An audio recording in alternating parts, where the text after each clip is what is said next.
খোলা চিঠি। এক নিঃসঙ্গ শিক্ষকের সমাজকে খোলা চিঠি। প্রাপক: সমাজ, রাষ্ট্র, নীতিনির্ধারক এবং সেই সব মানুষ যারা শিক্ষকের মুখে সম্মান দিয়ে পিঠে চাপড় দেয় আর পকেট রাখে খালি।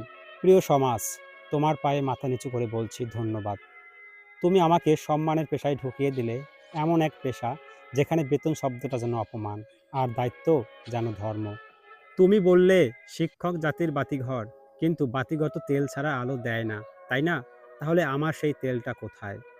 আমার ছাত্র যখন বিদেশে যায়, বড় চাকরি করে, তারা পোস্টে লেখে, স্যার আপনি না থাকলে আমি আজ কিছুই হতে পারতাম না। আমি সেই পোস্ট দেখে হাসি, হাসতে হাসতে বিদ্যুৎ বিল মেটাতে গিয়ে আবার লোন নিয়ে ফেলি। আমার সন্তান বলে, বাবা তুমি তো মানুষ গড়ো, নিজের ঘর কেন গড়তে পারো না? আমি তাকে বোঝাই না, আমি বোঝাতে ক্লান্ত। শুধু বলি, মানুষ গড়া বড় কাজ, ঘর গড়া নয়। প্রিয় রাষ্ট্র, একটা কথা বলতে চাই, আমাকে দেবতা বানিও না। আমি রক্ত মাংসের মানুষ।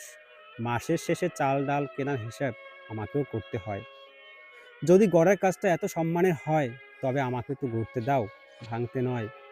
প্রিয় অভিভাবক, আপনার সন্তানরা যখন ভুল বানান লেখে, তখন আপনি বলেন, স্যার কি শেখান? আর আমি যখন বেতন চাই, আপনি বলেন, আপনারা তো জাতির শ্রেষ্ঠ পেশায়। তাহলে প্রশ্ন করি, শ্রেষ্ঠতা কি শুধু মুখে, পেটে নয়? প্রিয় সমাজ, আমার এই চিঠি হয়তো কেউ পড়বে না, কিংবা কেউ পড়েও বলবে, বাহ কি আবেগ ঘন। তবে জানো, আমি আর আবেগ চাই না, আমি চাই বাস্তব সম্মান। চাই যেন মাস শেষে সন্তানকে বলতে পারি, চলো আজ তোমার পছন্দের খেলনা কিনে দেই।